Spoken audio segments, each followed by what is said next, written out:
வேத புத்தகத்தை எடுத்துக்கலாம். சங்கீதம் 27வது சங்கீதம் அதனுடைய 5வது வசனத்தை நாம் வாசிக்கலாம். தீங்கு நாளில் அவர் என்னை தம்முடைய நுழைத்து என்னை தமது கூடார மறைவிலே ஒளித்து வைத்து அவர் என்னை கூடார மறைவிலே ஒளித்து வைத்து என்னை கன்மலையின் மேல் உயர்த்துவார். ஹல்லேலூயா. சத்தம் போடாம சொல்லுவாங்களா? ஹல்லேலூயா. தீங்கு நாளில் அவர் என்னை தம்முடைய கூடாரத்தில் நுழைத்து என்னை தமது கூடார மறைவிலே ஒளித்து வைத்து என்னை எத்தனை விசுவாசிக்கிறீங்க? காலையில அண்ணன் வந்து இந்த வசனத்தை தான் மென்ஸ் ஃபெலோஷிப் குரூப்ல போட்டுட்டாங்க. ஆமே. நான் காலையில வந்து 1 மணி தான் படுத்தேன், ஒரு 1:30 படுத்தேன். ஒரு 2:30 வாசம் போல இந்த வசனம் அப்படி எங்க இடத்துல பேசிட்டே இருக்குது. தீங்கு நாளில் அவர் என்னை கூடார மறைவிலே மறைத்து வைத்து. எனக்கு தெரியும் வெள்ளிக்கிழமைக்கு வசனம் பேசலாம்னு தெரியும். அதனால மனம் என்ன செய்யல, அதை ஏற்றுக்கொள்ளல. இல்ல எனக்கு தெரிஞ்ச வசனத்தை ராத்திரி என்ன செய்யறேன், உளறிக்கிட்டே இருக்கிறேன் அப்படின்னு நினைச்சேன். மறுபடியும் வந்து படுத்த தூக்கம் வரல. திரும்பவும் வசனத்தை பேசுறாரு. தீங்கு நாளில் அவர் என்னை கூடார மறைவிலே மறைத்து வைத்தார். மறுபடியும் கிதியோனை போல கன்ஃபர்மேஷன் நடுவரே என்ன செய்யணும், ஒரு கன்ஃபார்ம் பண்ணார். அப்போ கண்ணு முடிக்கவே இல்லை. ஆனா காலையில் எழுப்பி ஃபர்ஸ்ட் பார்க்கும்பொழுது மென் சுடர்ஸில் அவங்க வசனம் போடு, இதே வசனத்தை மறுபடியும் என்ன போடுவாரு, தீங்கு நாளில் அவர் என்னை கூடாரத்திலே மறைத்து கூடார மறைவிலே ஒளித்து வைத்து என்னை கண்மலை மேல உயர்த்துவார். உங்களை எல்லாம் ஒளித்து வைக்க போகலாம். சத்தப்படாம சொல்வாரா? பெரிய கண்மலைக்கு உள்ள கர்த்தர் ஒளித்து வைக்க போகிறார். எதுவுமே விசுவாசிக்கிறீங்க? ஒரு வசனத்தை தான் நம்ம ஆழமா தியானிக்க போறோம். இந்த ஒரு வசனத்தின் அடிப்படையில சங்கீதக்காரன் தாவீது தேவனுடைய சமூகத்துல பாடின ஒரு ஜெபத்தை தான், ஒரு அவருடைய விண்ணப்பத்தை அல்லது அவர் தேவனுடைய சமூகத்துல விசுவாசத்தோடு செய்த ஒரு அறிக்கையை தான் நம்ம வாசிக்கிறோம். அதிகாரத்தில் வாசிக்கிறோம் இல்லையா? கர்த்தரின் வெளிச்சமும் என் ரட்சிப்பும் என் கீதமுமானவர், நான் யாருக்கு பயப்படுவேன், நான் யாருக்கு அஞ்சுவேன் என்று சொல்லி தன்னுடைய பயத்துல உணர்றாரு. அவருடைய ஜெபத்துல விசுவாசத்துல அவர் கேட்கிற எல்லா காரியமே தேவன் தனக்கு செய்ய போகிறதை அந்த ஆவிக்குரிய ஜெபத்துல வெளிப்படுத்துகிற ஒரு வார்த்தை தான் இந்த 5வது வசனம். தீங்கு நாளில் அவர் என்னை கூடாரத்தில் மறைத்து என் கூடார மறைவிலே ஒளித்து வைத்து என்னை கண்மலை மேலே நிறுத்துவார். இந்த வசனத்தை நம்ம தியானிக்கும் பொழுது அவர் கர்த்தர் சபைக்கு சொல்ற 5 கீவேர்டு தான் நம்ம இன்னைக்கு பார்க்க போறோம். முதலாவது கீவேர்டு என்னன்னு பாத்தீங்கன்னா தீங்கு நாள். 2வது தேவனுடைய கூடாரம். 3வது கூடாரத்தினுடைய மறைவு. 4வது கூடாரத்துல ஒளித்து வைத்து. 5வது கண்மலின் மேலே உயர்த்துவார். ஹல்லேலூயா. இந்த 5 வார்த்தையும் தான் சங்கீதக்காரன் தாவீது தன்னுடைய வாழ்க்கையில ஜெபத்துல இருதயத்துல ஆவியானவர் கொடுத்த வார்த்தைகளை வைத்து இந்த வார்த்தைகளை வைத்தவர் ஜெபிக்கிறார். என்ன ஜெபிக்கிறார்? தீங்கு நாள் என்று சொல்லி தனக்கு ஒரு நாள் வந்திருக்கிறது. ஒரு தீங்கு நாளிலே தான் வைக்கப்பட்டிருப்பதாகவும், இந்த தீங்கு நாளிலே யாரும் தன்னை விடுவிக்க கூடாது, ஆண்டவராகிய தேவனால மட்டும்தான் இந்த தீங்கு நாளிலே தன்னை விடுவிக்க கூடும், அவரால் மட்டும்தான் என்னை நெருக்கத்திலிருந்து விடுதலையாக்க முடியும் என்று சொல்லி மிக உரத்த சத்தமாய் அவர் ஜெபிக்கிற ஒரு ஜெப விண்ணப்பம் தான் இந்த தீங்கு நாள். அல்லேலூயா. எல்லாருடைய வாழ்க்கையில் ஒரு தீங்கு நாள் நிச்சயமா நம்ம கடந்து வந்துட்டு தான் இருக்கிறோம். ஒவ்வொரு பாதைகளிலும் தேவனுடைய பிள்ளைகளுக்கு சில நேரங்களில தீங்குகள் வேறு விதமான சூழ்நிலைகள் நிமித்தமாக வரும். ஒவ்வொருவருக்கும் ஒவ்வொரு சூழ்நிலை நிமித்தமாய் சில தீங்கான பாதைகளில, கடினமான பாதைகளில போகும்படியான சூழ்நிலை இங்கே உருவாகிறது. ஆனால் சங்கீதக்காரன் தாவீதுடைய வாழ்க்கையில உருவான அந்த தீங்கு நாள் என்னன்னு கேட்டீங்கன்னா, அந்த 2வது வசனத்தை வாசித்தீங்கன்னா பாருங்க, இந்த தீங்கு நாள் எப்படி அவருக்கு உருவாகிறதா, என் சத்துருக்களும் என் பகைஞருமாகிய பொல்லாதவர்கள் என் மாம்சத்தை பட்சிக்க என்னை நெருக்குகிறார். அவருடைய தீங்கு என்ன? இப்போ அவருடைய தீங்கு நாள் எப்படி இருக்குது? அவருடைய சத்துருக்கள் அவனுக்கு விரோதமாக எழும்பி அவனுடைய மாம்சத்தை பட்சிக்க அவனை நெருக்கி ஏவுகிறார்கள். அவருடைய நெருக்கம் என்னன்னு கேட்டீங்கன்னா, அவன் இந்த விண்ணப்பத்தை ஜெபத்தை தேவ சமூகத்தில் வைக்கும் பொழுது அவனை சுற்றிலும் சில சத்துருக்கள் எழும்பி நின்று இவனை எப்படி வந்து இவனுடைய மாம்சத்தை பட்சிக்கலாம் அப்படின்னா, இவனுடைய சரீரத்தை என்ன செய்யலாம், உடைத்து விடலாம், இவனை நொறுக்கி விடலாம் என்று சொல்லி சத்துருவானவன் சில சத்துருக்களை ஏவி விட்டு 3வது சங்கீதத்தில் சொல்றாரு இல்லையா, கர்த்தாவே என் சத்துருக்கள் எவ்வளவாய் பெருகி இருக்கிறார்கள். அவனுடைய தீங்கு நாள் என்னன்னு கேட்டீங்கன்னா, ஒவ்வொரு நாளும் சத்துரு அவனை நெருக்கின நாள் தான் அவனுடைய தீங்கு நாளாக இருந்தது. சத்துரு என்ன பண்றான்? ஒவ்வொரு நாளும் இவனுடைய மாம்சத்தை மாத்திரமல்ல இவருடைய குடும்பத்தை மாத்திரமல்ல, இவன் பிள்ளைகளை மாத்திரமல்ல, ஒவ்வொரு நாளும் இவரை சூழ்ந்து நெருக்கி இவருடைய மாம்சத்தை பட்சிக்க அல்லது அவனை விழத்தள்ளும்படி எத்தனையோ முறை சத்துருக்களை எழுப்ப பண்ணுகிறார். அப்பதான் அவர் 3வது சங்கீதத்தை எழுதுகிறார், கர்த்தாவே எவ்வளவாய் என் சத்துருக்கள் அவருடைய ஆசீர்வாதத்தின் பெருக்கத்தை விடவும், அவருடைய வாழ்க்கையில் நன்மைகளை சுதந்திரித்துக் கொண்ட பெருக்கத்தை விடவும், அவர் தேவனிடத்திலிருந்து பெற்ற நன்மைகளை விடவும் அதிகமான பெருக்கம் தாவீதுக்கு எதுன்னு கேட்டீங்கன்னா அவருடைய சத்துருக்கள். ஹல்லேலூயா. அவருடைய சத்துருக்கள் முழுவதுமாக அவனை நெருக்கி ஏவுறதுனால அவனால இப்ப ஒழுங்கா தேவ சமூகத்தில் உட்கார முடியல, ஜெபிக்க முடியல. அவன் ஜெபத்துக்குள்ள வந்து உட்காரும் பொழுதே அவனுடைய கண்கள் முன்பாக என்ன வருது அப்படின்னா ஒரு தீங்கு நாட்களுக்குள்ள தான் உட்கார்ந்து இருப்பதாக உணர்கிறான். தன்னுடைய சமாதானத்தின் நாட்கள் முடிந்து விட்டது. இப்பொழுது தனக்குறமாய் சத்துருக்கள் மேலே எழும்பி ஓடுகிற ஒரு காரியத்தை தான் நம்ம இங்கே பார்க்கிறோம். இந்த வேதத்துல பாத்தீங்கன்னா 2 விதமான தீங்கு நாட்களை குறிக்கிறது. ஒன்னு பர்சனலா சங்கீதக்காரன் தாவீதுக்கு வந்ததான ஒரு தீங்கு நாள். இன்னொரு தீங்கு நாள் எதுன்னு கேட்டீங்கன்னா எபேசியர் 6வது அதிகாரம் 13வது வசனத்தை வாசிக்கும் பொழுது அங்க ஒரு தீங்கு நாளை குறித்து அப்போஸ்தலன் பவுல் எழுதுறாரு பாருங்க. அங்க ஒரு தீங்கு நாள் இருக்குது. வாசிங்க எபேசியர் 6வது அதிகாரம் 13வது வசனம். ஆகையால் தீங்கு நாளிலே அவைகளை நீங்கள் எதிர்க்கவும். ஆகையால் தீங்கு நாளிலே அவைகளை நீங்கள் எதிர்க்கவும். அப்படின்னா சபைக்கு அல்லது ஒரு தேவ பிள்ளைக்கு விசுவாசிக்கு ஒரு தீங்கு நாள் உருவாகிறது. என்னன்னு கேட்டீங்கன்னா நமக்கு மாம்சத்தோடு இரத்தத்தோடும் அல்ல போராட்டம். எதோடு போராட்டம்? துரைத்தனங்களோடும் அதிகாரங்களோடும் இப்பிரபஞ்சத்தின் பொல்லாத லோகாதிபதிகளோடும் ஒவ்வொரு நாளும் யாருக்கு போராட்டம்? நமக்கு போராட்டம். அப்ப நமக்கும் ஒவ்வொரு நாளும் எப்படி இருக்குது? தீங்கு நாளா இருக்குது. ஹல்லேலூயா. இந்த தீங்கு நாளில நாம் நம்மை பாதுகாத்துக் கொள்வதற்கு ஆவிக்குரிய வாழ்க்கையிலானாலும் சரி, சரீர பிரகாரமான வாழ்க்கையிலானாலும் சரி, ஒரு தேவனுடைய பிள்ளை தன்னை இந்த தீங்கு நாட்களிலே பாதுகாத்துக் கொள்ள வேண்டும் என்று சொன்னால் அல்லது விடுவிக்கப்பட வேண்டும் என்று சொன்னால் இப்ப ஒரே ஒரு இடம் தான் நம்முடைய கண்களுக்கு முன்பாக வைக்கப்பட்டிருக்கிறது. அது தேவனுடைய கூடாரம். ஹல்லேலூயா. அவ தீங்கு நாளில நிற்கிறதான தாவீது அவருக்கு மாத்திரமல்ல நமக்கும் ஒரு ஆவிக்குரிய ஆலோசனை குறித்து எழுதுறது மாத்திரமல்ல, தன்னுடைய சத்துருக்கள் நிமித்தமாக எப்படிப்பட்ட ஒரு சூழ்நிலையில் அவர் அமர்ந்திருக்கிறார் என்பதை குறித்தும் ஒரு தெளிவான விளக்கத்தை இங்கே எழுதியிருக்கிறார். தன்னுடைய வாழ்க்கை எல்லா பெருக்கத்தை காட்டிலும் சத்துருக்கள் தான் அதிகமாக பெருகி இருக்கிறார்கள். ஒவ்வொரு நாளும் அவனுக்கு விரோதமாய் எழும்புள்ள அநேக பேர், அவனுக்கு விரோதமாய் பேசுற அநேக பேர், நிந்தையான காரியங்களை செய்கிற அநேக பேர், அவன் கூட இருக்கிறவரை அவனுக்கு விரோதமாய் எழும்பி அவன் தேவையில்லாத காரியத்தை எல்லாம் செய்து வருவதாக அவர் எழுதுகிறார். அப்படிப்பட்ட தீங்கு நாட்கள் வரும்பொழுது நமக்கு ஒரே ஒரு நம்பிக்கை யாருன்னு கேட்டீங்கன்னா கர்த்தருடைய கூடாரம் மட்டும்தான். சத்தமா ஆமென் சொல்லுவாங்களா? அவனுடைய நெருக்கத்தை பாருங்க. சங்கீதம் 41வது சங்கீதம் 5லிருந்து 9 வரை வாசிக்க பார்க்கலாம். சங்கீதம் 41வது சங்கீதம் 5லிருந்து 9 வரை. அவன் எப்பொழுது சாவான்? பாருங்க, இந்த மாம்சத்தை பட்சிக்க நெருக்கிறவன் அவனுடைய இதயத்துல என்ன நினைக்கிறான்? இவனுடைய சாவு எப்பொழுது வரும்? அவன் பெயர் எப்பொழுது அழியும்? அவன் பெயர் எப்பொழுது அழியும்? என் சத்துருக்கள் எனக்கு விரோதமாக சொல்லுகிறார்கள். எத்தனை பேர் விரோதமாக சொல்றாங்க? நான் எப்ப சாவான், இவனோட வாழ்க்கை எப்ப முடிஞ்சு போகும்னு சொல்லிட்டு உலக மனுஷன் காத்திருக்கிறான். இல்லையே, யார் காத்திருக்கிறா? சத்துரு காத்திருக்கு. யார் சத்துரு? தேவனுடைய சமூகத்தில் நம்மை பிரிக்கும்படி கர்ச்சிக்கிற சிங்கத்தை போல ஒரு சத்துரு ஒவ்வொரு நாளும் என்ன பண்றான்? சுற்றி சுற்றி வகை தேடிட்டே இருக்கிறான். எதற்கு? அவனோட ஒரே நோக்கம் என்ன அப்படின்னா நம்மை தேவனுடைய கூடாரம் மறைவில் இருந்து வெளியில கொண்டு வரணும். புரிஞ்ச மாட்டாம சொல்ல புரியுதா? இவன் தீங்கு நாளில ஒரு அடைக்கலம் தேடி தாவீது ஜெபிக்கிறார். அந்த முழு வசனத்தை வாசிக்கும் பொழுது அவர் எழுதுகிறாரு, இந்த தீங்கு நாளிலே தனக்கு யார் அடைக்கலாம்?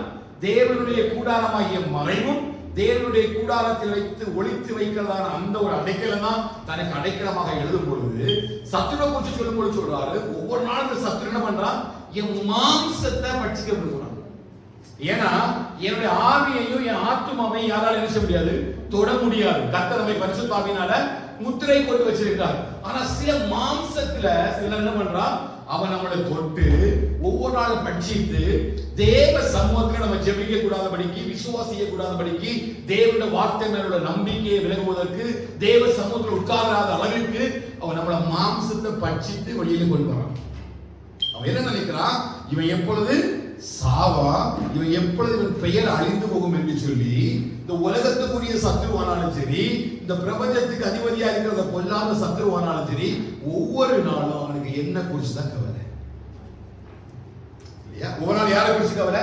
நம்மளை குறிச்சுதான் கவலை. திடீர்னு நம்ம காலையில நல்லா இருப்போம், மத்தியானம் பாத்தீங்கன்னா சீக்காயிருவோம். திடீர்னு மத்தியானம் நல்லா இருப்போம், சாயங்காலம் சீக்காயிருவோம். நம்ம ஜெபிக்கலாம் நினைப்போம், ஜெபிக்க விட மாட்டான். நம்ம ஆராதனைக்கு போலாம் நினைப்போம், அந்த நேரம் சீக்கிரம் சொல்ல வந்துடும். நம்ம வேற எங்கேயாவது போகணும்னு நினைப்போம், ஒரு சோர்வை கொண்டு போயிடுவோம். அப்ப எல்லா இடத்திலுமே அவன் எதற்காக என்ன நெருக்கிறானா, என் மாமிசத்தை அவன் பட்சிக்கும் பொழுது நான் தேவனுடைய கூடாரத்திலிருந்து விழுவதற்கான சூழ்நிலைகளை அவன் எனக்கு விளக்குறான்.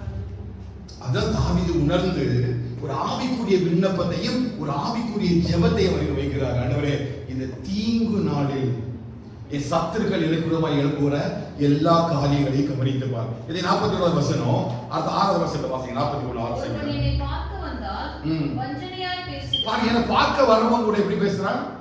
வஞ்சனையா பேசுறான். இப்ப யார்கிட்ட பேசணும்னு தெரியல.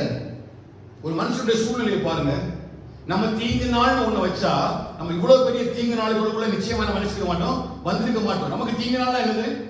ஒரு சின்ன தலைவலி, ஒரு காய்ச்சல், சின்ன கை கால் பலவீனம், இல்ல ஏதோ ஒரு சூழ்நிலை, ஒரு சின்ன பினான்சியல் நெருக்கடி, இதெல்லாம் நம்ம என்ன பண்ணுவோம்? ஒரு தீங்கு நாள் என்று சொல்லுவோம். ஆனா தாவீதுடைய வாழ்க்கையோட தீங்கு நாள் அவர் விவரிக்கும் போது சொல்ல பாருங்க, ஒவ்வொரு நாளும் அவனுடைய சத்துருக்கள் என்ன பண்றாங்க?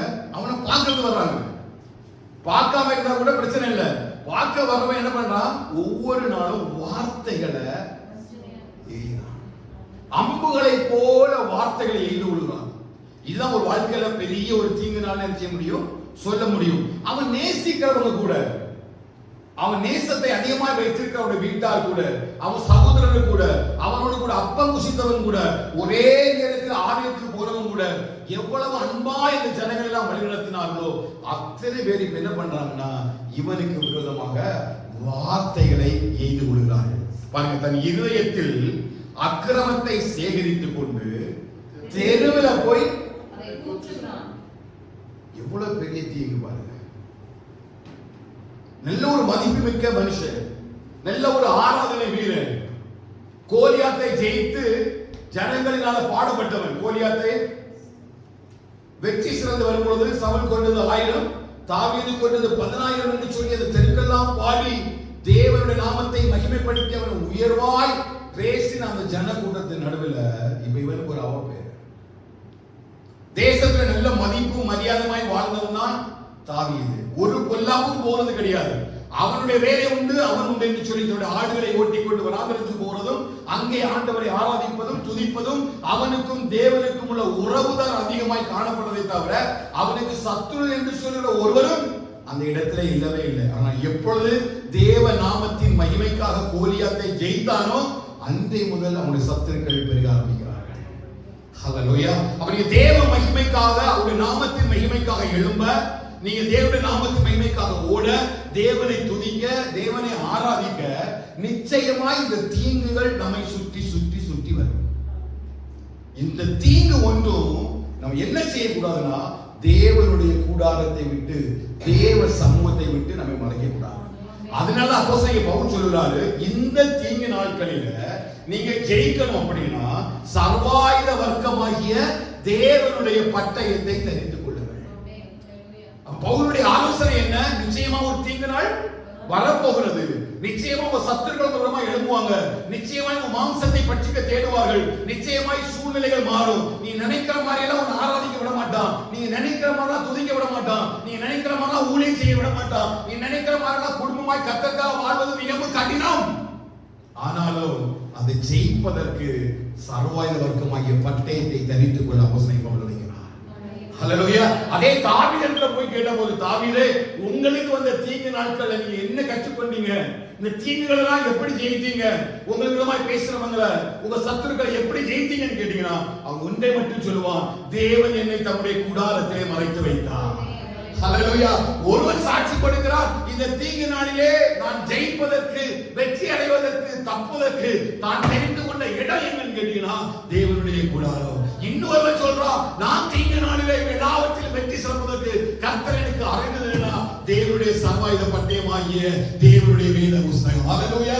தீங்கு நாட்களில் நிச்சயமாக நாம் ஜெயம் கொள்ள முடியும். தேவனுடைய கூடாரத்திலும் தேவனுடைய வார்த்தையை வாசித்து நீங்கள் தியானிப்பதிலும் நிச்சயமாய் நமக்கு மூலமாய் எழும்புகிற எல்லா சத்துருக்களிலும் நின்று தேவன் நம்முடைய கூடாரம் அறையிலே என்னை மறைத்து வைத்து பாதுகாப்பதற்கு வல்லவருடையவராக இருக்கிறார். சதவராமன் சொல்ல பார்க்கலாம். ஹல்லேலூயா. ரெண்டு விதமான இடத்திலையும் இந்த தீங்கு நாட்கள் நம்ம நினைச்ச முடியும், ஜெயிக்க முடியும். தனிப்பட்ட வாழ்க்கையா இருந்தாலும் சரி, ஆவிக்குரிய வாழ்க்கையா இருந்தாலும் சரி, இந்த ரெண்டு தீங்குகளையும் ஜெயிப்பதற்கான பாதைகளை தேவன் தம்முடைய பிள்ளைகள் மூலமாய் நம்முடைய கண்கள் முன்பதாக எழுதி தந்திருக்கிறார். அதனால அவர் ஜெபிக்கிறாரு, தீங்கு நாளில கர்த்தர் என்ன பண்றாரா, என்னை கூடாரம் அருகில மறைத்து வைக்கிறார். எது இந்த கூடாரம்? தேவனுடைய கூடாரம் என்று சொல்லும் பொழுது எது? தீங்கு நாட்கள் நம்மளால தப்ப முடியும். ஒண்ணு தேவனுடைய சமூகத்தில் இருக்கும் பொழுது, இன்னொன்று தேவனுடைய வசனத்தை வாசிக்கும் பொழுது நம்ம என்ன செய்ய முடியும்? தீங்கு நாட்களை கர்த்தரை பாதுகாக்க முடியும். ஆனா அவருடைய கூடாரம் என்பது என்ன? தாவீது சொல்கிறார், தமது கூடாரத்தில் என்னை மறைத்து வைக்கிறார். தேவனுடைய கூடாரம் எது? தேவன் எங்கே வாசம் பண்ணினார்? தேவனுடைய வாசஸ்தலம் எங்கே இருந்தது? சங்கீதக்காரனாகிய தாவீது தன்னுடைய சங்கீதங்களாக எழுதும் பொழுது, சேனைகளின் கர்த்தாவே உடைய வாசஸ்தலங்கள் எவ்வளவு அழகானவைகள், மானானது நீரோடைகளை வாஞ்சிக்கிறது கதறது போல என் ஆத்துமாவும் மேல் தாகமாய் இருக்கிறது. ஆகாமிய கூடாரங்களில் நான் 1000 நாள் குடிப்பதை பார்க்கிறோம், உமது வாசற்படியில் தெரிந்திருப்பதையே நாடுவேன் தேடுவேன் என்றெல்லாம் சொல்றாரு. இதை 26வது சங்கீதத்தினுடைய 4வது வசனத்தை நீங்க வாசித்தீங்க அப்படின்னா அவர் இன்னும் அழகா சொல்றாரு பாருங்க. அவருடைய சமூகத்தை குறித்து 4வது வசனத்தை வாசிங்க. கர்த்தரிடத்தில் நான் ஒன்றை கேட்டேன், அதையே நாடுவேன். நான் கர்த்தருடைய மகிமையை பார்க்கும்படியாகவும் அவருடைய ஆலயத்தில் ஆராய்ச்சி செய்யும்படியாகவும் நான் என் ஜீவனுள்ள நாளெல்லாம் கர்த்தருடைய ஆலயத்தில் தங்கி இருப்பதையே நாடுவேன். அப்ப தேவனுடைய கூடாரம் எது? தேவனுடைய கூடாரம் எது? கர்த்தருடைய ஆலயம் அல்லது தேவனுடைய சமூகம். இதை தாவீது எதை ஆவிக்குரிய சிந்தனைக்குள்ள கொண்டு வரான்னு பாத்தீங்கன்னா, ஆசரிப்பு கூடாரத்தை உள்ள கொண்டு வராரு. தேவனுடைய ஆசரிப்பு கூடாரம், அதாவது தேவன் பழைய ஏற்பாட்டு காலத்துல இஸ்ரவேல் ஜனங்களை வழிநடத்தும் பொழுது அவர் எங்கே வாசமா இருந்தார்? ஆசரிப்பு கூடாரத்துல வாசமா இருந்தார். இப்ப யாத்ராகமத்தின் புத்தகம் 29வது அதிகாரம் 42வது வசனத்தை வாசித்தீங்கன்னா, யாத்ராகமம் 29வது அதிகாரம் 42வது வசனம் வாசிங்க.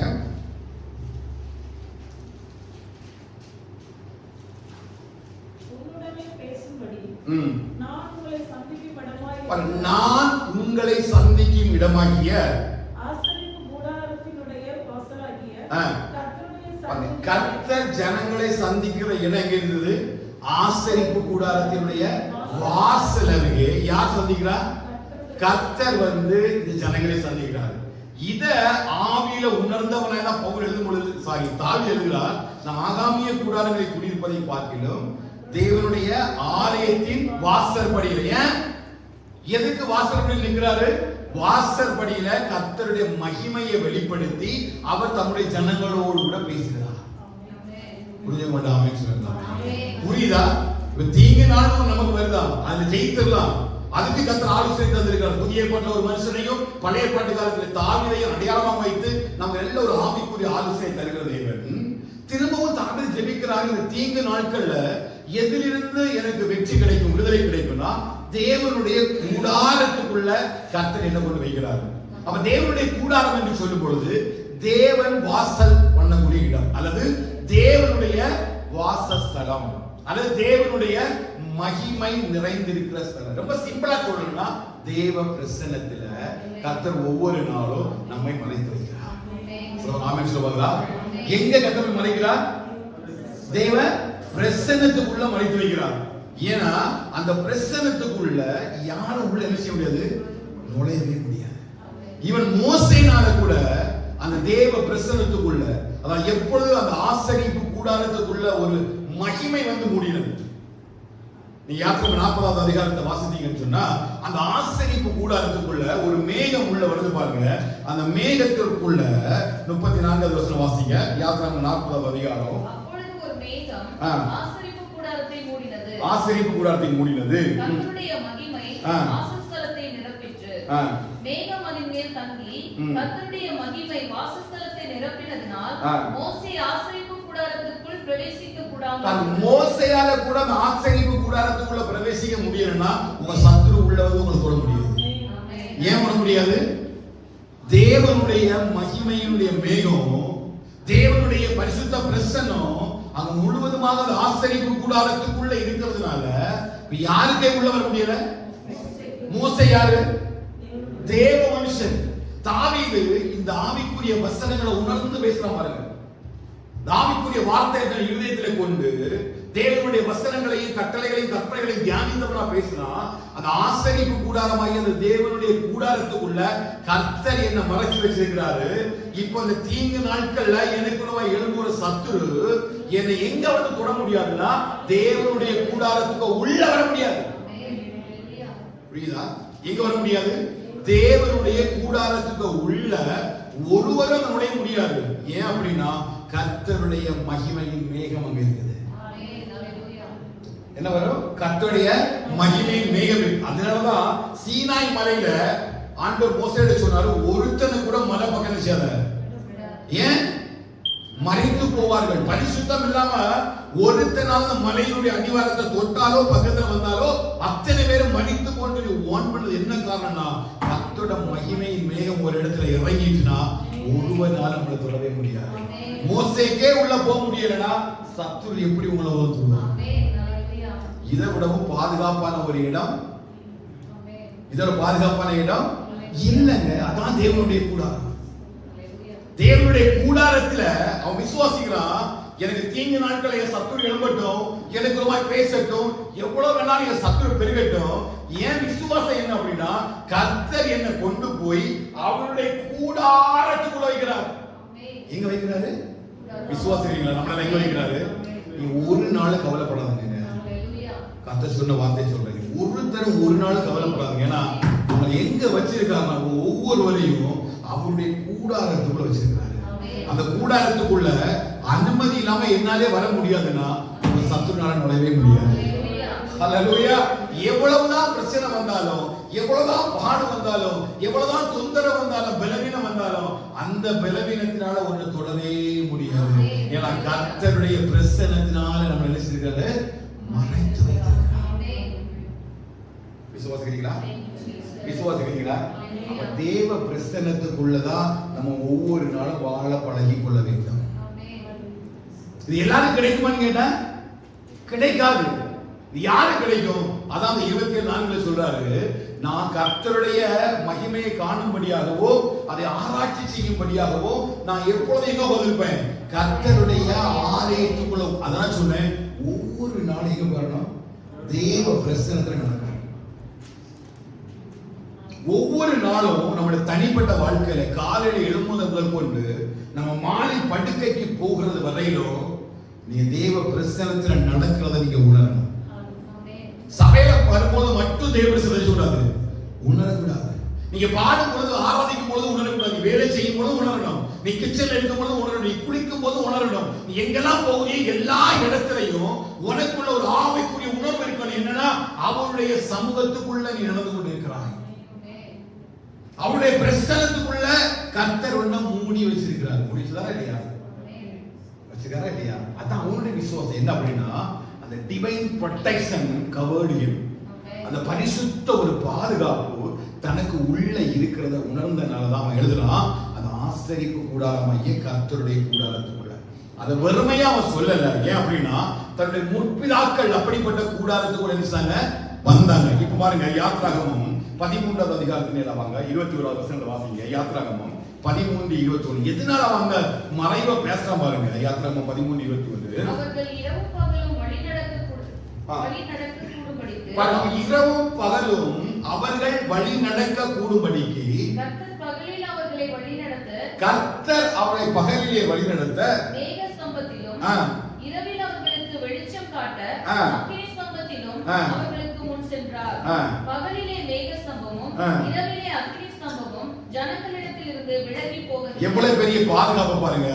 நீங்க தேவ பிரசன்னத்துல மறைத்துக் கொள்வதற்கு பவுல் சங்கீதக்காரங்க தாவீது சொல்றது முக்கியமான ஒரு காரணம் என்னன்னா, தன்னுடைய முற்பிதாக்கள் நடந்து வந்த பாதைகள் அவருக்கு தெரியும் இல்லையா?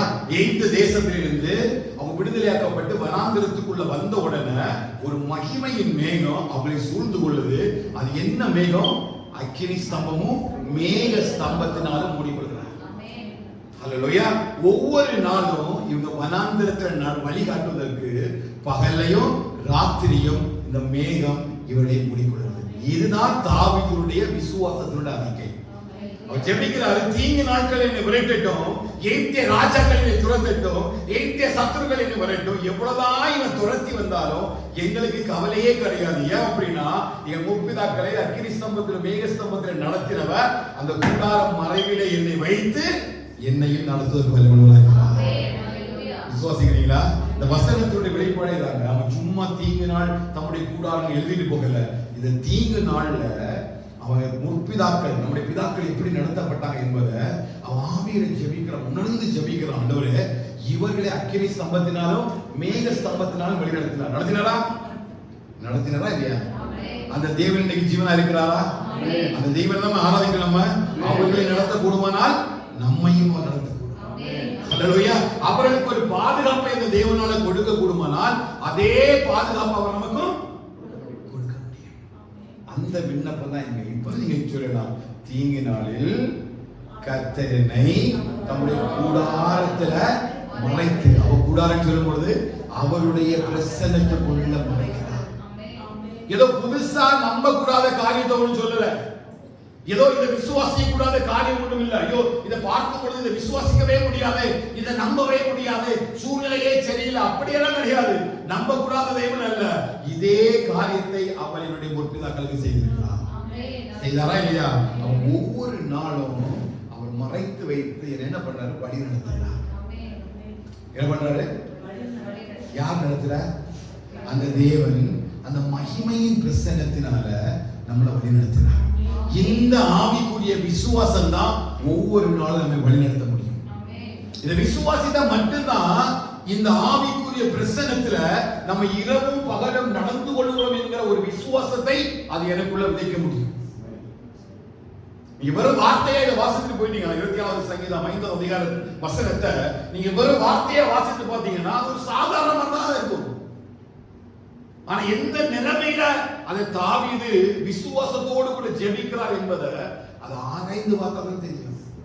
அவருடைய சத்துருக்களுடைய நெருங்க நமக்கு வந்தா நிச்சயமா நம்மளால நிக்கவே முடியாது. ஆனால் அவன் நின்ன அப்படின்னா அந்த ஜெபத்தில் அவன் எழுதும் பொழுது தேவனுடைய கூடாரத்தை பற்றி எழுதலாம். ஏன்னா அவனுக்கு தேவனுடைய கூடாரத்தை பற்றி நன்றாக தெரியும். ஹல்லேலூயா. தேவனுடைய பரிசுத்த ஸ்தலத்தை, தேவனுடைய பிரசன்னத்தை உணர்ந்தவர்களுக்கு அந்த மகிமை தெரியும்.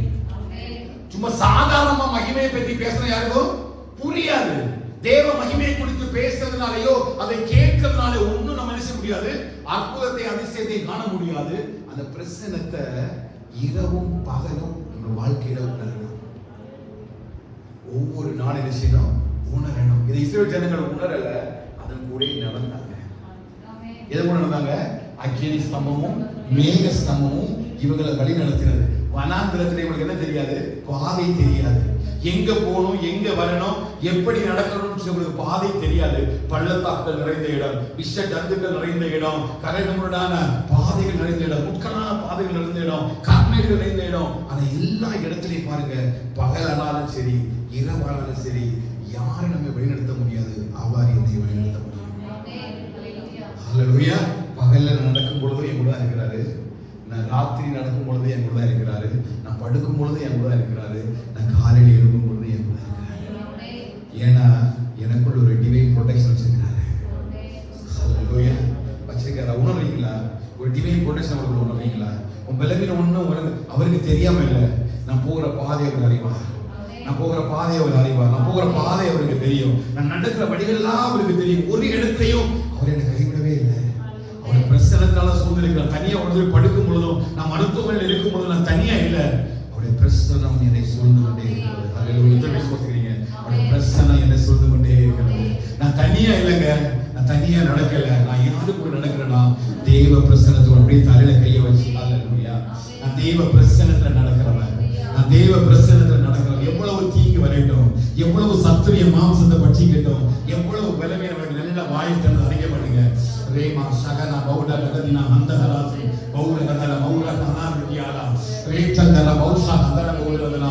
எவ்வளவு சத்துரு பெரிய உங்களை நெருங்கினாலும், எவ்வளவுதான் சத்துரு உங்களை உடைக்க விரும்பினாலும், சத்துரு எவ்வளவுதான் உங்களை கீழே விழ பண்ணினாலும், ஒரு தேவனை தாழ்த்தி சொல்றாரு. அந்த தேவன் என்னென்னைக்கும் உள்ள சதா காலங்களிலும் அவர் என்னுடைய தேவன், அவர் தன்னை மரண பரியந்தம் வழிநடத்த வல்லவராய் இருக்கிறார் என்பதை அறிந்த தாவீது சொல்றாரு. இரவும் பகலும் அக்கினி ஸ்தம்பத்தினாலோ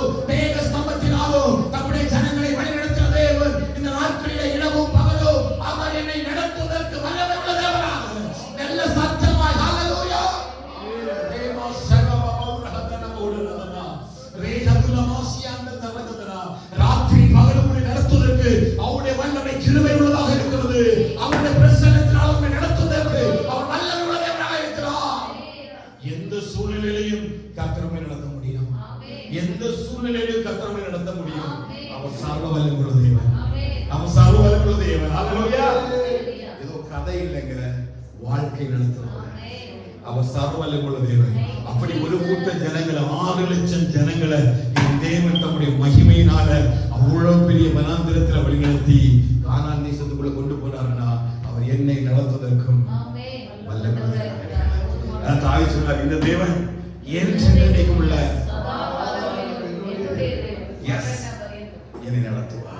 ஆமென். அவருக்கு தெரியும் நெருக்கம் தான், சத்துருதான், ஆமென். போராட்டம் தான், பாடுகள் தான், நிந்தனை தான், அவமானம் தான். ஆனா வேற யாரும் என்னை நடத்த முடியாது. இந்த தேவன் என்னை அழைத்த தேவன் உண்மையுள்ளவர். என் அழைத்த தேவன் உண்மையுள்ளவர். நிச்சயமா என்னை நடத்துவார். நிச்சயமா என்னை நடத்துவார். அப்படின்னா ஆசரிப்பு கூடாரத்துல ஒரு பிரச்சனை இருந்துட்டே இருக்கும். அல்லேலூயா. ஆசரிப்பு கூடாரம்னா தேவன் வாசம் பண்ணக்கூடிய இடம். இப்ப தேவன் இங்க வாசம் பண்றாரு. இப்ப ஆசரிப்பு கூடாரம் எது? எஸ், அல்லேலூயா. நாமே தேவன் தங்கும் ஆலயமா இருக்கிறோம்.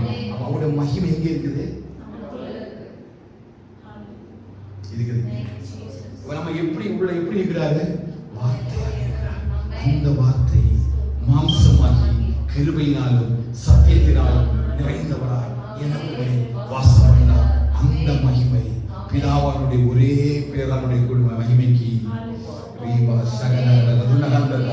அந்த அதே ஆசரிப்பு கூட அந்த அக்கினி ஸ்தம்பமும் மேக ஸ்தம்பம் எங்க இருக்குது? விசுவாசம் எங்க இருக்குது? உங்களுக்குள்ள இருக்குது. உங்களுக்கு உள்ள இருக்குது. உங்களுக்குள்ள இருக்குது. அந்த அக்கினி ஸ்தம்பத்தை மேக ஸ்தம்பத்தை உங்களுக்குள்ள வச்சிருக்காரு. அதான் வேதம் சொல்லுகிறது, இந்த பூமியில எந்த மனுஷரையும் பிரகாசிப்பிக்கிற மெய்யான ஒளியே அது ஜீவ ஒளி. உங்களுக்குள்ள ஒரு ஒளி இருக்குதுங்க. உங்களுக்கு ஒரு மேகம் இருக்குதுங்க. உங்க சத்துரு பட்சிக்க நினைச்சாலும் முடியாது. உங்க மாம்சத்தை சத்துரு பட்சிக்க நினைச்சாலும் முடியாது. ஒரு சூழ்நிலை ஒரு பட்சிக்க நினைத்தாலும் முடியாது. உங்க குடும்பம் உங்களை எதிராக நினைக்கனால முடியாது. உன் தேவனாகிய கர்த்தர் உன்னோடு கூட இருந்து உன்னை நடத்துகிறது வரையும் கிலோயா நிலத்தினார். அல்லேலூயா. நல்ல கையில் சொல்லு. மேக ஸ்தம்பமும் அக்கினி ஸ்தம்பமும் வார்த்தையாகிய அந்த ஆவியானவர் எங்க கூட கிருபையினால சத்தியத்தினால் நிறைந்தவராய் என் சரீரத்துக்குள்ள வாசம் பண்ணுகிறார். என் சரீரத்துக்குள்ள வாசம் பண்ணுகிறார். என் சரீரத்துக்குள்ள வாசம் பண்ணுகிறார். என் சரீரத்துக்குள்ள வாசம் பண்ணுகிறார். தீங்கு என்னை அணுகாது. வாதையின் கூடாரத்தை அணுகாது. இல்லையா? எவ்வளவு பெரிய பாக்கியம் பாருங்க. இதை யாருக்கு வெளிப்படுத்தினார்னா தாவீதை வெளிப்படுத்தினார். தாவீது ஜெபத்துல ஜெபிக்கிறார் இல்லையா? ஏன்னா வேதமே சொல்லுது இல்லையா, நம்முடைய பலவீன நேரங்களில நாம் வேண்டிக் கொள்வது இன்னதென்று அறியாது இருக்கிறபடினால தாவீது அவருடைய சத்துருக்களோட மாம்சத்தை பட்சிக்க நினைக்கிறாங்க. சுத்தமா கூடி பெருகி இருக்கிறாங்க. தாவீதுக்கு ஜெபிக்க முடியல. தாவீது தெய்வ சமூகம் இருக்கும் பொழுது ஆவியானவர் வந்து அதை ஜெபிக்கிறாரு. என்ன ஜெபிக்கிறார்? தாவீதே, தீங்கு நாட்கள்ல உன் சத்துருக்குள்ள வரும் பொழுது எனக்கு ஒருவரை தெரியும். அவர் வார்த்தையானவர். அவர் மகிமையாய் கூடாரங்களில் வாசம் பண்றாரு. அந்த ஆவியானவர், அந்த வார்த்தையானவர் எப்படி ஆசரிப்பு கூடாரத்துக்குள்ள மேக ஸ்தம்பத்தினால அக்கினி ஸ்தம்பத்தினால நிரம்பி இருக்கிறாரோ அப்படி அவர் ஒரு நாள் வருவார். ஜனங்களுக்குள்ள அவர் நிரம்புவார். ஜனங்களுக்குள்ள அவர் இறங்குவார். ஜனங்களுக்குள்ள கிருபையினாலும் சத்தியத்தினால் நிறைந்தவராய் வெளிப்படுவார். அப்படி அந்த வார்த்தை நமக்குள்ள இருக்கும்போது நம்ம ஒருத்தனும் தொடவே முடியாது. இதான் தாவீது அந்த வசனத்தில ஆவியில ஜெபிக்கிற ஜெபம். தீங்கு நாட்கள்ல என்னை கூடாரத்துக்கு உள்ள மறைத்து வைக்கிறான்னா அந்த கூடாரத்துக்குள்ள யார் இருக்கிறார்? கூடாரத்துக்குள்ள அவர் இருக்கிறார். அந்த மகிமை அங்க இருந்துச்சு. 40வது அதிகாரத்தை வாசித்தது போல இவன் மோசே என்ன சொல்ல முடியல, தாவீது ஜெபிக்கிறாரு. என்ன கூடாரத்துக்குள்ள வச்சிருக்கிறீங்க, மறைச்சு வச்சிருக்கிறீங்க. எதுக்குள்ள மறைச்சு வச்சிருக்காரு? அவருடைய பிரசன்னத்துக்குள்ள மறைச்சு வச்சிருக்காரு. இவன் யாருக்கே உள்ள வர முடியல. சாலமோன் ஆலயத்தை பிரதிஷ்டை பண்ணும் பொழுது என்ன வந்துச்சு? ஒரு மேகம் வந்துச்சு. வேதம் சொல்லுது ஆசாரியர்கள் ஊழியம் செய்ய கூட உள்ள முடியாது. தாவீது விசுவாசம் என்ன? அவர் என்ன அவருடைய கூடாரத்துக்குள்ள மறைச்சு வச்சிருக்காருன்னா அந்த கூடாரத்துக்குள்ள யார் வாசம் பண்றார்? அவருடைய மகிமை இருக்குது. அவருடைய மகிமை அங்கே இருக்குது. இதுக்குள்ள ஒரு மனுஷன் ஆசாரியனும் வர முடியாது. மோசையும் வர முடியாது. கர்த்தர் எவரை அனுமதிக்கிறாரோ மட்டும்தான் வர முடியும். விசுவாசிக்கிறீங்க? எப்படியோ நெருக்கம் வரட்டும், பாடு வரட்டும், பிரச்சனை இல்லை, கஷ்டம் வரட்டும், will face it. ஏன் அப்படின்னா என் மறைவு மகிமை பிரசன்னத்துக்குள்ள என் மகிமை பிரசன்னத்துக்குள்ள. அதனால கடைசி வரை தாவீதினால ஜெயமா முடிஞ்சது. வேதம் சொல்லு, தாவீதுடைய காரியம் ஜெயமா முடிஞ்சதுன்னா அவனுக்கு தெரியும் சேனைகளின் கர்த்தாவே உடைய வாசஸ்தலங்கள் எவ்வளவு அழகா இருக்கு. என் ஆத்துமா உங்களுடைய ஆலய பிரகாரங்களிலே வாஞ்சையும் கவனமாக பிரசன்னத்தை உணர்ந்தவனா இதான் ஜெபம். பிரசன்னத்துக்குள்ள நடக்கிறோட ஜெபம் இதான். ஆண்டவரே என் ஆத்துமா ஒவ்வொரு நாளும் உங்க பிரசன்னத்துக்கு உள்ள வாஞ்சையும் கவனமா இருக்குது. என் ஆத்துமா அலைய விட மாட்டேன். என் ஆத்துமா உலக மனுஷன போய் அங்கெல்லாம் அலையாது. உலக மனுஷன மாதிரி உலகத்துக்கு எல்லாம் ஓடாது. என் ஆத்துமாவோட விண்ணப்பம் என்னன்னா, எப்பொழுது நான் தேவனை காண்பேன், எப்பொழுது நான் தேவனை காண்பேன், எப்பொழுது நான் தேவனை காண்பேன், எப்பொழுது தேவனை காண்பேன். ஆத்துமா இயங்குகிறது. எப்படி இயங்குதுன்னா, ஒரு மான் தன்னுடைய நீரை குடிக்கும்படி நீரோடைக்கு வந்து எப்படி தாகத்துக்காக இயங்குகிறதோ அப்படியே தன்னுடைய ஆத்துமா தேவ சமூகத்தில் இயங்குகிறதா. ஆத்துமா தெய்வ பிரசன்னத்தில் நம்முடைய ஆத்துமா அவ்வளவு தாகமும் வாஞ்சியமா இருக்கிறதா? அதுதான் தாவீதுடைய ஜெபமும் அவனுடைய விண்ணப்பமும். ஆண்டவரே உம்முடைய பிரசன்னத்துக்குள்ள அந்த மகிமை மேகத்தை வச்சிருக்கிறதுனால இவன் ஒருவரும் அந்த மேகத்துக்கு உள்ள வந்து என்ன செய்ய முடியாதுன்னா தொட முடியாது. என்ன முடியாது? தொட முடியாது. ஃபார் எக்ஸாம்பிள் பாத்தீங்கன்னா, இந்த சாத்ராக் மேஷாக் ஆபேத்நேகோ பாருங்க, அவங்க அந்த அக்கினிக்குள்ள போடப்பட்ட நேரத்தை என்ன பண்ணாங்க? பாடி துதிக்க ஆரம்பிச்சாங்க. வேதம் சொல்லுது, அங்கே நாலாவது ஒரு சாயல் அங்கே இருந்தது. அவருடைய பிரசன்னம் அங்க இறங்கினதுனால அந்த அக்கினி கூட அவங்களை பட்சிக்க முடியல. ஏன்? அவங்க ஆராதிக்க தொடங்கி அந்த பிரசன்னத்துக்கு உள்ளதான் போறாங்க. அந்த பிரசன்னத்தினுடைய வல்லமை ஒன்றும் அந்த அக்கினினால சேதமடையல. அல்லேலூயா. சிங்க கபில தானியேல் தூக்கி போடப்படும் ஒவ்வொரு நாளும் தேவ சமூகத்தில் ஜெபிக்கிற மனுஷன் பிரசன்னத்தில் வாழ்ந்து கொண்டிருந்தவன் தேவ பிரசன்னம் உள்ள போகும்பொழுது சிங்கத்துடைய வாய்கள் எல்லாம் கத்த கட்டி போட்டான். அதையே தேவன் செய்ய முடியும். கண்டிப்பா உங்களை ஒரு நாள் சொல்ல முடியாது. ஒரு சேதம் அணுகாதபடி கத்தவங்களை பாதுகாப்பாங்க. ஒரு சிறு சேதம் கூட என்ன செய்யாது, உங்களுக்கு வரவே செய்யாது. எவ்வளவு தீங்கு வந்தாலும் ஒன்னு சேதவே செய்யாது. தீங்கு நாட்களில் கர்த்தரே உங்களுக்கு அடைக்கலமாய் இருப்பார். ஹல்லேலூயா. ஏன் அப்படின்னா, அந்த ஆசரிப்பு கூடாரமாய் தேவனுடைய மகிமையினுடைய வல்லமை அவ்வளவு பராக்கிரமம், அவ்வளவு பலம் உள்ளது, அவ்வளவு இரக்கம் உள்ளது, அவ்வளவு கிருபை உள்ள தேவன் வல்லமையாக நம்முடைய வாழ்க்கையில் அவர் என்ன செய்கிறார்? அசைவாழ்வை பார்க்க முடியும். யாத்திராகமம் 14வது அதிகாரம் 19-20 வாசிங்க. அப்பொழுது இஸ்ரவேலரின் சேனைக்கு முன்பாக நடந்த தேவ தூதனானவர் விலகி அவர்களுக்கு பின்னாக நடந்தார். அவர்களுக்கு முன் இருந்த மேகஸ்தம்பமும் விலகி அவர்கள் பின்னே நின்றது. அது எகிப்தியரின் சேனையையும் இஸ்ரவேலரின் சேனையையும் ராம் முழுதும் ஒன்றோடொன்று சேராதபடி அவைகள் நடுவில் வந்தது. எகிப்தியருக்கு அது மேகமும் அந்தகாரமுமாய் இருந்தது, இஸ்ரவேலருக்கோ அது இரவை வெளிச்சமாக்கியது. ப்ரொடெக்ஷன் எப்படி கொடுக்கறாரு பாருங்க. அந்த மேகத்தை வச்சு ஆண்டவர் ஒரு ஜனத்திற்கு ப்ரொடெக்ஷனை கொடுக்கிறாரு, இன்னொரு ஜனத்துக்கு வேற மாதிரி மாறுது. அப்ப தேவன் தம்முடைய பிள்ளைகளுக்கு அவருடைய பிரசன்னத்தை வச்சு நிரப்பும் பொழுது சத்துரு உங்களை பின்தொடர்ந்து வந்தாலும் உங்களை தொட முடியாது. பின்தொடர மாட்டேன் நான் சொல்ல மாட்டேன், பின்தொடருவான். சோதனை வராதுன்னு இல்ல, சோதனை வரும். பலவீனம் வராதுன்னு இல்ல, பலவீனம் வரும். ஆனா சத்துரு உங்களை தொடாதபடிக்கு இந்த மேகம் உங்களை பாதுகாக்கும். ஹல்லேலூயா. இஸ்ரவேல் ஜனங்கள் அவ்வளவு பயத்தோட தான் போறாங்க, அவ்வளவு நெருக்கத்தோட தான் போறாங்க. இதோட தன்னோட வாழ்க்கை முடிஞ்சதுன்னு சொல்லி தான் ஓடுறாங்க. ஆனா பாருங்க, தேவனுடைய பிரசன்னம் அந்த ஜனங்களை சூழ்ந்து கொண்டதுனால பக்கத்துல வந்துட்டாங்க. ரொம்ப ஷார்ட் தான், எளிதாக இவளை கொண்டு விடலாம், அழித்து விடலாம் என்று சொல்லி அந்த பார்வோனுடைய ராஜ கொக்கரிக்கும் பொழுது தேவ பிரசன்னம் ஒரு ஜனத்தை பாதுகாக்குது. ஹல்லேலூயா. ஹல்லேலூயா. மேகஸ்தம்பம் மேலிருந்து பாதுகாக்குது. தாகமுள்ள ஜனங்களை நான் பார்க்குது. ஏன்னா நான் விசேஷித்தவன் தேவன் சமூகத்திலே. ஹல்லேலூயா. நான் தேவ சமூகத்திலே நான் விசேஷித்தவனா இருக்கிறதுனால அக்கினி ஸ்தம்பத்தினாலும் மேக ஸ்தம்பத்தினாலும் கர்த்தர் பெரிய பாதுகாப்பை எனக்குள்ளே அனுப்புகிறார். எத்தனை சேனைகளை வச்சு பாதுகாத்தாலும் இவ்வளவு பெரிய பாதுகாப்பு உலகம் நமக்கு தர முடியாது. ஆனா நான் ஒருவரை சொல்றேன், மகிமையின் மேகமாய் அவர் இறங்கும் பொழுது, அவருடைய பிரசன்னத்தில் நம்ம நடக்க ஆரம்பிக்கும் பொழுது, அவருடைய பிரசன்னத்தை ஒவ்வொரு நாளும் உணர ஆரம்பிக்கும் பொழுது, இரவும் பகலும் ஒரு பிரசன்னத்துக்குள்ள நிறைந்து நடந்து பாருங்க. அக்கினி ஸ்தம்பம் மேக ஸ்தம்பம் உங்களை நடத்துகிறது மாத்திரமல்ல, உங்களை பாதுகாக்கிறதை நீங்க உணர முடியும். இது எல்லாம் ஆவியில உணர்ந்துதான் தாவீது இருக்காரு. அந்த பிரசன்னத்துக்குள்ள நான் மறைக்கப்பட்டது மாத்திரமல்ல, அந்த பிரசன்னத்துக்குள்ள எப்படி வச்சிருக்காங்க பாருங்க, ஒளித்து வைத்திருக்கிறார். கூடாரத்தில் மறைத்து தமது கூடார மறைவுனா 91 சங்கீதத்தில் தாவீது எழுதும்போது உன்னதமானுடைய மறைவையும் சர்வவருடைய நிழலையும் எழுதினார். இதுதான் அவருடைய மறைவு. இப்ப இந்த ஆசரிப்பு கூடாரத்துல பிரசனத்துக்குள்ள யார் இருக்கிறான்னா உன்னதமானவர் அங்கதான் இருக்கிறார். ஏன் அவர் ஒருவரால் என்ன செய்ய முடியாது, பார்க்க முடியாது. ஆனா மகிமையின் பிரசனமா நடந்திருக்கிறார். ஹல்லேலூயா. மோசே சீனாய் மலைக்குள்ள போகும்போது ஆண்டவர் சொன்னாரு, என்ன நேரடியா நீ பார்க்க முடியாது, நான் முன்ன நடந்து போற நேரம் பின்னாடி என் சாயலை என் நிழல் நீ பாப்பா, பேக் சைட பாப்பா. அப்படிதான் ஒவ்வொரு நாளும் கர்த்தர் முன்னாடி நடந்து போய் அவருடைய பின்னாடி மறைவிலை கர்த்தர் நம்மளை மூடிக்கொண்டே இருக்கிறார். நான் உனக்கு முன்பதாக போய் கூடலானவர்களை நாம் செவைப்படுத்துவேன் என்று சொன்ன தேவன் இன்றைக்கு வரைக்கும் கர்த்தர் செய்து கொண்டிருக்கிறார். அந்த மறைவு தான் இங்கே தாவீது எழுதுகிறாரு. உன்னதமானுடைய மறைவிலையும் சர்வவருடைய நிழலையும் வைத்து அந்த கூடாரத்துக்குள்ளே வச்சிருக்காரு. இப்ப இங்க வந்து நம்ம எல்லாரும் தேவ பிரசன்னத்துக்குள்ள வந்துட்டோம்.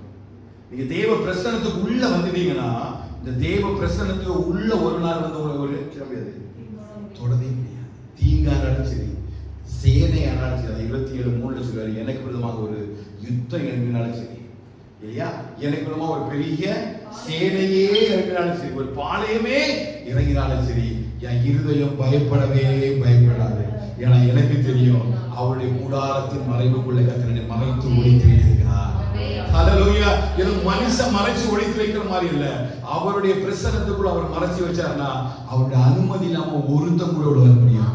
மோசையே வந்து கேட்டாலும் திறக்க மாட்டாரு. ஹல்லேலூயா. ஆசாரியனே வந்து கேட்டாலும் உள்ள வர முடியாது. ஏன்னா அவருடைய நிழலுக்குள்ள கர்த்தரை வச்சிருக்கிறார்.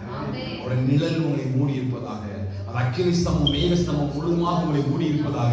தீங்கு நாட்கள் நிச்சயமாக உங்க வாழ்க்கையில வரும் பொழுது ஒருவரும் உங்களை சேதப்படுத்தாதபடிக்கு அவர் தம்முடைய பிரசன்னத்துக்குள்ள வைத்துக் கொள்வார். நாம் செய்ய வேண்டிய ஒரே காரியம் என்ன தெரியுமா, தாவீதை போல ஆகாமிய கூடாரங்களை நாம் குடியிருப்பதை பார்க்கிறோம், தேவனுடைய வாசற்படியில காத்திருப்பதை நம்ம நாடணும். ஆலயத்தை குறிச்ச வாஞ்சை, இல்லையா, உங்களுடைய வீட்டை குறித்த பக்தி வைராக்கியம் என்னை கட்சித்தது. எல்லாருக்கும் இது வந்துடாதுங்க, எல்லாரும் என்ன செய்ய முடியாது, செய்ய முடியாது. ஆலயத்தை குறித்த வாஞ்சை, ஆலயத்தை குறித்த தாகம், ஆலயத்துக்கு செய்ய வேண்டிய காரியங்கள், இதை எல்லாராலும் செய்ய முடியாது. யாராலும் செய்ய முடியும்? அழகா யாத்ரா புஸ்தகத்துல இந்த ஆசரிப்பு கூட அப்படி செய்யும் பொழுது ஆண்டவர் மோசேட்ட சொல்றாரு, எவருடைய இருதயம் ஞான எழுப்புதல் அடைந்ததோ அது அத்தனை பேரும் அந்த கூடாரத்துக்கு என்று சொல்லி வேலைக்காரத்தை ஆயத்தப்படுத்தினாங்க.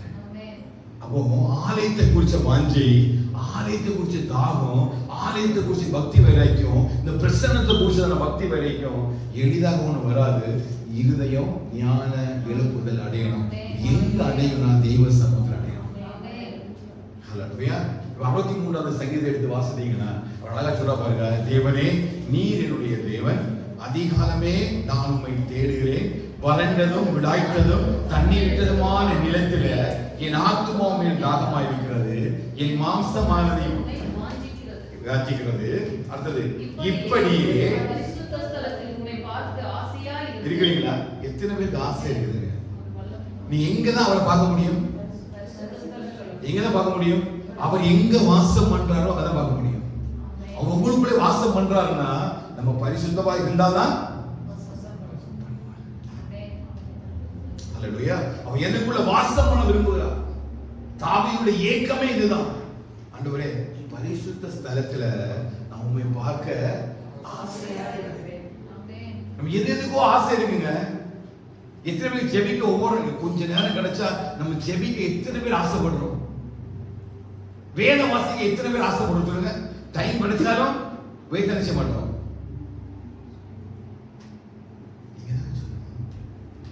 டைம் கிடைச்சாலும் வேதத்தை வாசிக்கிறோம், என்ன வராது? ஆசை வராது. ஏதோ வாசிக்கணுமே வாசிக்கிறோம். கோயிலுக்கு போயிடணும், சாமி கண்ணை குத்தி இருந்தா கோயிலுக்கே போறது. வாசிக்கிறோம், ஏதோ தெய்வ குற்றம் இருந்தா நிறைய பேர் வாசிக்கிறாங்க. எத்தனை பேர் ஆசையா எடுத்து வாசிக்கிறோம்? எத்தனை பேர் தெய்வ சமூகம் சொல்ல முடியும்? ஆசையா ஆண்டவரை பார்க்கிறதுக்கு நான் சமூகத்தில் வரேன். தீங்கு நாட்களை கூடாரத்தில் மறைத்து ஒளித்து வைத்து அவர் கண்மலை மேல உயர்த்துகிற தேவன் தான். ஏன் உயர்த்துகிறார்னா, கூடாரத்துக்குள்ள வச்சு கண்மலைனா ஒரு கண்மலை இருக்கு. யார்? இயேசு என்கிற கண்மலைக்கு உள்ள வச்சு என்ன உயர்த்துறார். Through Jesus Christ he has blessed me with all the spiritual blessings. அவருக்குள்ளே ஆசீர்வதிச்சிருக்கிறார். ஏன் தாவீது சொல்றார் அப்படின்னா, பரிசுத்த ஸ்தலத்தை பற்றி ஒரு ஆசை இருந்துச்சு. நமக்கு என்னென்னமோ ஆசை இருக்கு, எவ்வளவோ ஆசைகளை நம்ம சுமக்கிறோம் இல்லையா? ஒரு நாளாவது நான் ஆசையா வேதத்தை எடுத்து வாசிக்கிறேன்னு அறிக்கை பண்ண முடியும். கொஞ்சம் டைம் கிடைச்சா கூட ஓடி போய் தெய்வ சமூகத்தில் உட்கார்ந்து அவரோட பிரசன்னத்தை உணர்றதுக்கு எனக்கு அவ்வளவு ஆசை அப்படின்னு சொல்ல முடியுமா? அல்லேலூயா. யாரெல்லாம் அந்த ஆசிரியப்பு கூடாரத்தை விரும்பினாங்க? நீ யோசுவா விடுங்க, எந்த எதிர்பார்ப்பும் இல்லாம அனுதினமும் அவன் யாருமே கண்டுக்கலங்க, யாருமே கண்டுக்கல. இந்த வசனத்தை நம்ம வாசிக்கிறதுனாலயோ ஏதோ ஒரு வீட்டுல வாங்கி போடுறதுனாலயோ இந்த பாதுகாப்பு எனக்கு கிடைக்காது. கர்த்தர் யார அந்த ஆசிரியப்பு கூடாரத்தினுடைய ஆசைய மேல வாஞ்சியா இருக்கிறாங்களோ அவங்களாம் கர்த்தர் ஆசீர்வதிக்கிறார். யோசுவா பாருங்க, ஆசிரியப்பு கூடாரத்துல அவன் யாரும் உட்கார சொல்லல. அவன் டெய்லி போறான், டெய்லி கிளீன் பண்றான், அந்த வேலையெல்லாம் இழுத்து போட்டு செய்யறான், சேர் எடுத்து போடுறான், எல்லாத்தையும் செட் பண்றான். அவன் யாரும் காணவும் இல்லை, அவன் மைக்கில் அனௌன்ஸ் பண்ணவும் இல்லை, அப்ரிஷியேட் பண்ணவும் இல்லை. ஆனா பரலோகம் அவனை பார்த்துட்டே இருந்துச்சு, பரலோகம் பார்த்துட்டே இருந்துச்சு. 1-2 வருஷம் இல்லைங்க, எத்தனை வருஷம்? 40 வருஷம். மோசே தொடங்கல இருந்து மோசே மரிக்கிறது வரையிலும் இல்லையா? மோசே கூட அவனை ஒரு சின்ன ஸ்கூல் லீடரா கூட ஆக்குறானா? 10 பேர் தலைவனா கூட செய்யல, மாத்தல. எத்தனை சொல்லும் பொழுது கூட இல்ல யோசுவான் ஒருத்தர் இருக்கிற அவனை தலைவனா வைக்கணும் கூட யோசுவா பேர மோசே சொல்லல. ஆனா போகிறதெல்லாம் யார் கூட போனா? யோசுவா கூட போனா. யார் கவனித்தா? யார் கவனித்தா? நீங்க தேவனுடைய ஆலயத்துக்கு செய்கிற எந்த காரியத்தை யாரும் கவனிக்க மாட்டாங்க. நீங்க செய்கிற எந்த காரியத்துக்கும் யாரும் உங்களை அப்ரிஷியேட் பண்ண மாட்டாங்க, யாரும் உங்களை புகழ்ந்து பேச மாட்டாங்க. ஆனா பரலோகம் உன்னை பார்க்கும், உன் குடும்பத்தை பார்க்கும், சந்ததியை பார்க்கும், பிள்ளைகளை பார்க்கும், உன் வாழ்க்கையை பார்க்கும். 1000 தலைமுறை தோறும் இரக்கம் செய்கிற ஒரு தேவனை நான் உங்களுக்கு சொல்றேன். ஆசிரியப்பு கூடாரத்தில் அவ்வளவு ஆசையா இருந்து பணிவிடை செய்த ஒருத்தனை கர்த்தர் அவனை தலைவனா மாற்றினார். ஹல்லேலூயா. அவன் ஆசிரியப்பு கூடாரத்தை குறிச்ச ஆசை நமக்கு இருக்கணும். தேவ சமூகத்தை குறிச்சு ஒரு ஆசை இருக்கணும். ஆசை இருக்கணும். ஒரு பரிசுத்த ஸ்தலத்துல நான் ஆசையா இருக்கிறேன் உங்களோட மகிமையை காண. ஏன்னா அந்த பரிசுத்த ஸ்தலத்துல தான் என்ன இருக்குது? அவரை பார்க்க முடியும், அவரோட வல்லமையும் மகிமையும். வேற எங்கேயாவது வல்லமை மகிமை கண்டானா வாய்ப்பே கிடையாது, போய் சொல்றேன்னு அர்த்தம். வேதம் சொல்லுது அவரோட வல்லமை மகிமையை எங்க பார்க்க முடியும்னா அவருடைய பரிசுத்த ஸ்தலத்துல. அதுதான் தாவீது சொல்றான், நான் அவருடைய பரிசுத்த கூடாரத்துக்குள்ள மறைத்து ஒளித்து வைக்கிறார். உள்ள ஒளிச்சு வைக்கும் பொழுது அவருடைய கண்கள் இன்னொன்னு பார்க்குது, அங்க ஒரு கண்மலை பார்க்கிறார். நீ பிரசன்னத்துக்குள்ள போகக்கூடிய நேரம் தான் கண்மலை உன்னால பார்க்க முடியும். எங்க பார்க்க முடியும்? பிரசன்னத்துக்குள்ள. பிரசன்னத்தை உணர்றதே ரொம்ப கஷ்டம் இல்லையா? பிரசன்னத்தை பாட்டு பாடி நம்ம ஜம்ப் பண்ணி டான்ஸ் ஆடிட்டு போறதில்ல. தேவ பிரசன்னத்துக்குள்ள நீ பயபக்தியோடு உள்ள போகும் பொழுது ஒருவரை நீ பார்க்கலாம், கண்மலையாய் கிறிஸ்துவனுடன் இருக்கிறார். உனக்காக அடிக்கப்பட்ட ஒரு கண்மலை அங்க உட்கார்ந்து இருக்குது. தாவீது சொல்றாரு, கண்மலை மேலே என்னை உயர்த்துகிற தேவன். யார் அந்த கண்மலைன்னு கேட்டீங்கன்னா அந்த இயேசு கிறிஸ்துவே அந்த கண்மலை. ஆசை இருக்குதா? தேவ சமூகத்தை குறிச்சு ஆசை இருக்குதா? ஒரு நாள் ஜெபத்துக்கு வரணும்னாலே எவ்வளவு கஷ்டம், ஒரு நாள் ஆராதனைக்கு வரணும்னாலே எவ்வளவு கஷ்டம், 1 மணி நேரம் ஜெபிக்கிறது எவ்வளவு கஷ்டம், 1 மணி நேரம் ஆராதிக்கிறது எவ்வளவு கஷ்டம், எவ்வளவு சோர்வு, எவ்வளவு டயர்டு. ஆனா தாவீது சொல்றாரு, இல்லப்பா உங்க சமூகத்தை நான் வாஞ்சிக்கிறேன், உங்க பார்க்கறதுக்கு நான் வாஞ்சிக்கிறேன்.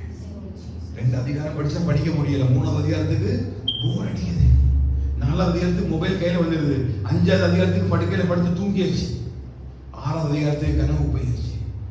தாவீது சொல்றாரு, ஒவ்வொரு நாளும் அதிகாலமே தேவ சமூகத்துல நான் தேவனுக்காய் காத்திருப்பேன், நான் தேவனுக்காய் காத்திருப்பேன். 27வது சங்கீதம் 5வது வசனம் வெறும் வார்த்தை அல்ல, தாவீதுடைய ஆவிக்குரிய விசுவாசம்.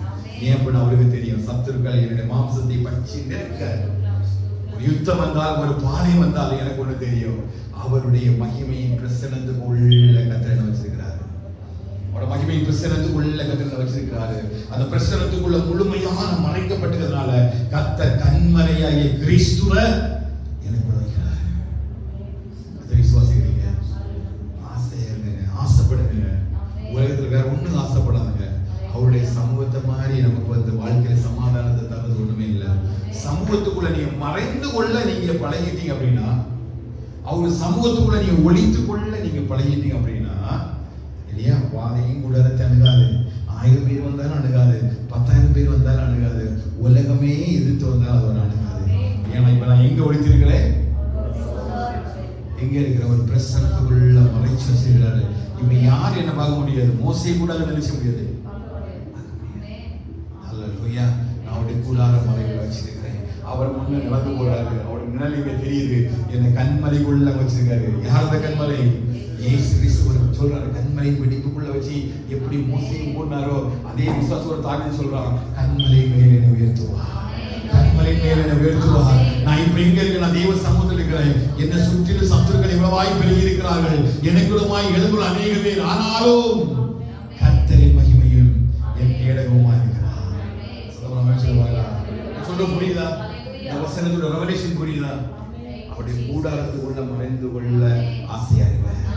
ஜெபி ஆண்டவரே, ஒவ்வொரு நாளும் உடைய கூடாரத்துக்குள்ள மறைச்சி கூடார நிழலுக்குள்ள ஒளிச்சு வச்சிருங்க. நான் கண்மலைக்குள்ள மறைந்து கொள்கிறோம். ஏன்னா அந்த கிறிஸ்துவை கண்மலைக்குள்ள நீ மறைந்து கொள்ளும் பொழுது அதை விட பெரிய அடைக்கலை கிடையவே செய்யாது. அல்லேலூயா. திரும்பி புரியுது. அப்ப கர்த்தருடைய கூடாரம் அன்றைய மோசையுடைய அந்த ஆசரிப்பு கூடாரமாய் அந்த டெபர்னாக்கள் அவங்களுக்கு அடைக்கலமா இருந்தனா, இன்னைக்கு நாமே தேவனுடைய கூடாரமா மாறி இருக்கிறோம். நமக்குள்ளே அவர் மேகஸ்தம்பம் அக்கினி ஸ்தம்பமா வாசம் பண்றாரு. ஆனா அதுக்கு உள்ள அவர் இருக்கிறாரான்னு பார்க்க ஆசைப்படுறதே இல்லை. நம்ம இல்லையா? ஆசைப்படுறேன், அவரை பார்க்கணும்னு ஆசைப்படுறேன். எப்படி அவரை பார்க்கலாம்? என் இயேசுவை நான் எங்கே காணலாம்? எங்க பார்க்கலாம்? வார்த்தையில பார்க்கலாம். நான் ஜெபிக்கும் பொழுது என்னோட மகிமைக்குள்ள கொண்டு போறார் இல்லையா? அந்த மகிமைக்குள்ள யார் இருக்கிறார்? கண்மலை இருக்கிறார். அந்த மகிமைக்குள்ள யார் இருக்கிறார்? அதான் அவர் சொல்றாரு, எனக்கு கூடாரத்தில் கொண்டு மறைச்சி உள்ள ஒளிச்சு வச்சிருக்கிறாரு. நான் உள்ள ஒளித்து இருக்கும் பொழுதுதான் என் கண்கள் வேற ஒன்ன பாக்குது. அவங்க உள்ள ஒன்று இருக்கிறார். யாரு? யார் இருக்கிறார்? இயேசுல இருக்கிறாரு. ஹல்லேலூயா. எவ்வளவு பெரிய கிருபை பாருங்க. தாவீதுடைய வெளிப்பாடு பாருங்க. இவ்வளவு பெரிய ஒரு வெளிப்பாடு யாருமே வேதத்துல சொல்லல. ஆனா தாவீது அவர் புறத்துக்கு முன்பதாக இயேசு கிறிஸ்து உலகத்தில் வருவதற்கு முன்பதாகவே அவர் வெளிப்படுத்தப்பட்ட வெளிப்பாடுதான். தீங்கு நாளில் அவர் தம்முடைய கூடாரமாகிய அவருடைய பிரசனத்துக்குள்ள என்னை மறைச்சி அவர் பிரசனத்தின் நிழலுக்குள்ள என்னை ஒளிச்சு வச்சு அங்க உள்ள ஒரு கண்மலை எனக்கு காட்டி அந்த கண்மலையை வச்சு என்னை உயர்த்துறாரு. இவனை எங்க யாரு நிக்கிறேன்னு கேட்டீங்கன்னா கண்மலைக்கு மேல நிற்கிறேன்.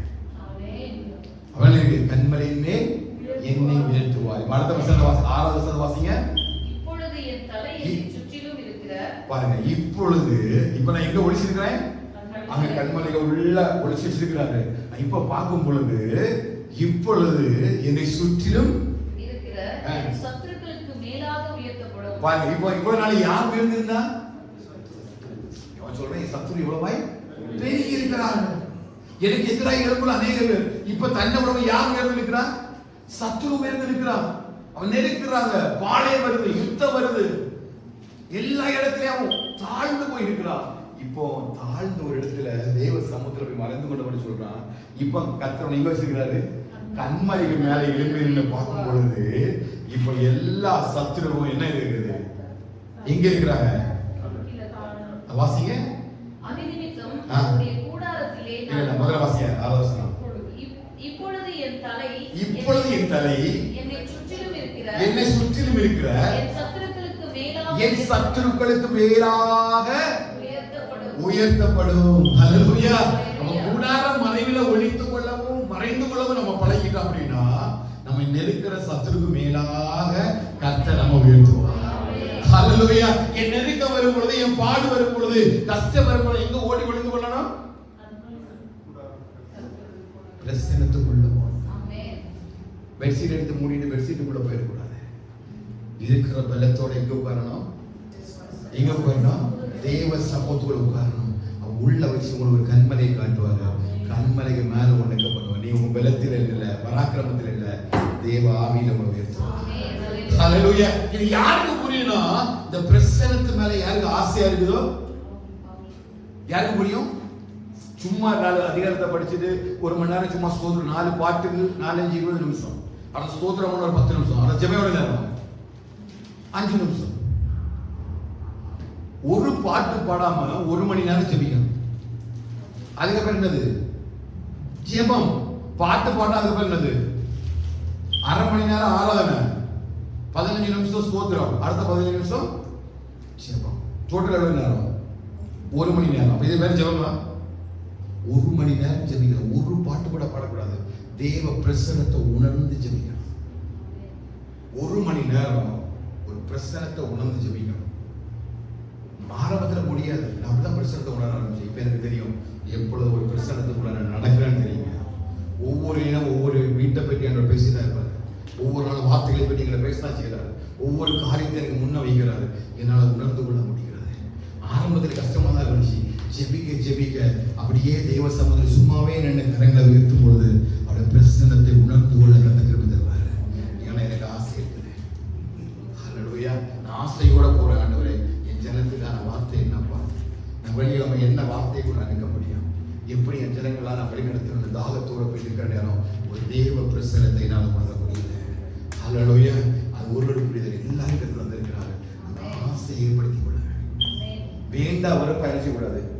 ஜெபத்துக்கு ஏதோ போயிட்டோமே, ஒரு நாள் ஜெபிக்கணுமே உட்காராதுங்க. முடியதே படுத்துருங்க. சும்மா போய் உட்கார்ந்து ஜெபிக்கிறதெல்லாம் வீணாய் போயிட்டோம். தெய்வ சமூகத்தில் ஆசையா போய் உட்காரணும் இல்லையா? ஆசையா ஒரு இடத்த பார்க்க போனா எப்படி போகணும்? ஆசையா போகணும். கடமைக்கே போனா என்ன செய்யணும்? அந்த இடம் எவ்வளவு அழகா இருந்தாலும் நம்முடைய கண்ணுக்கு அசிங்கமா இருக்கும் இல்லையா? இப்பெல்லாம் வீட்டுக்கு வரலான்னு இருக்கோம். ஆனால் ஆசையோட போய் பாருங்க, வனாந்திரம் கூட கர்த்தருடைய தோட்டத்துக்கு போய் ஹல்லேலூயா. அப்ப ஆசைப்படுங்க. தெய்வ சமூகத்தை குறித்து ஆசைப்படுங்க. தீங்கு நாட்கள் உங்களுக்கு பாதுகாப்பு வேணுமா? தேவனுடைய கூடாரத்துல மறைஞ்சு கொள்ளணுமா? அவருடைய பிரசன்னத்துக்குள்ள உட்கார்ந்து கண்மலையை கிறிஸ்துவ நீ பார்க்கணும்னா தெய்வ சமூகத்துக்குள்ள நீ வர்றதுக்கு ஆசைப்படு. ஆண்டுடைய கேள்வி, ஆண்டவரே எனக்கு ஆசை தாருங்கப்பா. இந்த சங்கீத வசனம் சொல்லுங்க, இப்படியே பரிசுத்த ஸ்தலத்தில் உம்மை பார்க்க ஆசையா இருந்து உமது வல்லமையும் உமது மகிமையும் கண்டேன். 63:2 சங்கீதம். அப்ப அவருடைய பரிசுத்த ஸ்தலத்துக்குள்ள என்னெல்லாம் இருக்குது? அவருடைய வல்லமையும் அங்கே இருக்குது, அவருடைய மகிமை அங்கே. மகிமை தான் பேசுது ஒரு பிரசன்னம். அந்த பிரசன்ன அந்த வல்லமையும் மகிமையும் உள்ள வச்சிருக்கிறாரு. கிறிஸ்துவாய் அந்த கண்மலையை அவர்களுக்கு காண்பிப்பார். இப்ப நீங்க சத்தமா சொல்ல முடியும். 20 சங்கீதத்தை நீங்க வாசிக்கும் போது சத்தமா சொல்ல முடியும். தீங்கு நாளில் எனக்கு தெரியும் இந்த கூடார மறைவில ஒழித்து, கூடார மறைகளில் ஒழித்து என்னை கண்மலையில் சத்தமாக சொல்லுவாங்க. விசுவாசிக்கிறீங்க? இதை யாரால செய்ய முடியாது? ஆண்டவருடைய தேவனால மட்டும் செய்ய முடியும். அதுதான் அவர் பழைய பாட்டில் இருந்தது. ஆசரிப்பு கூடாரத்தினுடைய அந்த நன்மையையும், அந்த ஆசரிப்பு கூடாரத்தை எப்படி அக்கினி ஸ்தம்பம் மேகஸ்தம்பம் இறங்கி அந்த ஜனங்களை வழிநடத்தினது, எப்படி பாதுகாத்ததோ, எப்படி கிருபையா நடத்தினதோ, அதையெல்லாம் அவர் உள்வாங்கிதான் சொல்றாரு. அந்த தேவன் எந்தெந்தைக்கு உள்ள சதா காலங்களிலும் தாவீதுடைய தேவன். ஹல்லேலூயா. இப்ப நம்ம சொல்ல முடியாது, என்னுடைய தேவன். எனக்கு தேவனுடைய கூடாரத்தை பற்றி தெரியும். அங்க மகிமை இருக்குது, வல்லமை இருக்குது. நான் ஆசையா அதை பார்க்க போவேன். அவரை கண்மலையா எனக்கு வெளிப்படுவார். கண்மலையின் வெடிப்பில வச்சு என்னை மூடுவார். அவருடைய சமூகம் கூட வரும். அவருடைய சமூகம் கூட வரனால நான் சொல்வேன், எல்லா ஜனங்களிலும் கர்த்தரை விசேஷித்தவனாய் கர்த்தரை மாற்றியிருக்கிறார். ஹல்லேலூயா. ஜனங்களை நீ பார்க்கும் பொழுது என்னால் ஒண்ணு மட்டும் சொல்ல முடியும், ஆண்டவரே நீர் எங்க கூட வர்றதுனால நாங்கள் உலகத்தில் எல்லா ஜனங்களையும் பார்த்து விசேஷித்தவர்கள். சத்தவராமே சொல்ல பார்க்கலாம். ஹல்லேலூயா. தெய்வ சமூகத்தை கடமைக்காக நாளாதுங்க. தெய்வ சமூகத்தை ஆசையோடு வரலாம். 2026 கர்த்தர் நம்முடைய சபைக்கு அப்படிப்பட்ட கிருபையை தருவாராக. வேதத்தை வாசிக்க, ஜெபிக்க, ஆலயத்துக்காக நிற்க, ஆசரிப்பு கூடாரத்துல பணிவிடை செய்ய ஆசையா வாங்க. கர்த்தருடைய வல்லமையை மகிமையை காண முடியும். அப்படி நம்ம எல்லாருமே நம்ம தேவ சமூகத்தில் ஹல்லேலூயா. ஒரு நிமிடம் அப்படியே வேதத்தை கையில் எடுத்துடுங்க. அப்படியே இந்த வார்த்தையை சொல்லுங்க. தீங்கு நாளில் அவர் என்னை கூடாரத்தில் மறைத்து, கூடார மறைவு நிலையிலே ஒழித்து வைத்து என்னை கண்மலை மேல நிறுத்துவார். அந்த அக்கினி ஸ்தம்பம் மேகஸ்தம்பம் என்னை வழி நடத்தும். எல்லாம் வார்த்தை சொல்லாம 27 சங்கீதம் 5வது வசனத்தை மறுபடியும் அப்படியே சொல்லி நம்ம தேவ சமூகத்தில் ஹல்லேலூயா. தீங்கு நாளில் அவர் என்னை தம்முடைய கூடாரத்தில் மறைத்து, என்னை தமது கூடார மறைவிலே ஒழித்து வைத்து என்னை கண்மலை மேல உயர்த்துவார். ஹல்லேலூயா. கூடார மறைவிலே கர்த்தரை உயர்த்துவார். கூடார மறைவிலே கர்த்தரை உயர்த்துவார். ஹல்லேலூயா. மேகஸ்தம்பம் மேலிருந்து பாதுகாக்குது, பாதை காட்ட பகலெல்லாம் கூட செல்லுது. மேகஸ்தம்பம் மேலிருந்து பாதுகாக்குது, பாதை காட்ட பகலெல்லாம் கூட செல்லுது. அன்பான தேவன் என்னோடு வருவார், அது போலும் என் வாழ்விலே. அன்பான தேவன் என்னோடு வருவார், அது போலும் என் வாழ்விலே. தேவா ராஜேதி நாட்டி சேஷித்தவர், ராஜா மனதை தினம் யோசிப்பவர்.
தாங்கப்பா. அர்ப்பணிப்போடு கூட கடந்து போமா. உங்களை பார்க்க எனக்கு ஆசை தாங்கப்பா. கடமைக்காக நான் ஜெபிக்க கூடாது, கடமைக்காக நான் வேத வாசிக்க கூடாது, கடமைக்காக நான் ஆலயத்துக்கு வரவே கூடாது. உங்க பிரசன்னத்தை ஆசையா உணர, ஆசையா உன்னை வார்த்தை சொல்லக்கூடிய பரிசுத்த ஸ்தலத்தில் உங்களை பார்க்க எங்களுக்கு ஆசை தாங்கப்பா. உங்களை பார்க்க எங்களுக்கு ஆசை தாங்கப்பா. ஆசையா நாங்கள் உங்களை பார்க்கணும். உலகம் எதுக்கோ ஆசைப்படுது. மனுஷன் எவ்வளவோ காரியங்களுக்கு ஆசைப்படுறான். தன்னுடைய பெயருக்காக, பிரஸ்தாபத்துக்காக, தன்னுடைய சம்பாத்தியத்திற்காக, உலக பொருட்களினால தன்னுடைய களஞ்சியங்கள் எல்லாம் நிரப்ப ஆசைப்படுறான். தாவீதுக்கு ஒரே ஒரு ஆசைதான், உங்க பரிசுத்த ஸ்தலத்துல நம்மளை பார்க்க ஆசையா இருக்கலாம்ப்பா. எத்தனை பேர் சொல்ல முடியும் ஆண்டவரே, உங்களை பார்க்க நாங்கள் ஆசையா இருக்கிறோம் ஆண்டவரே. ஒரே ஒரு ஆசைதான்ப்பா, நீங்களோடு கூட வாங்கப்பா, உங்க சமூகங்கள் கூட வரட்டும் ஆண்டவரே. எங்களை பார்க்கிறதெல்லாம் நாங்கள் விசேஷங்களை கண்டுகொள்ளப்பா. இந்த கிருபைகளோடு கூட இருக்கட்டும் ஆண்டவரே.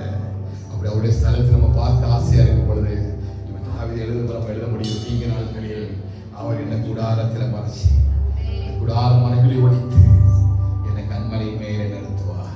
இப்பொழுது எனக்கு ஒண்ணு தெரியும், என் தலை எல்லா சத்துருடைய காட்டிலும் மேலாக உயர்த்தப்படும். இப்பொழுது கர்த்தருடைய ஆலயத்தில் நான் ஆனந்த சத்தத்தோடு அவரை தொழுது கொள்ளுவேன்.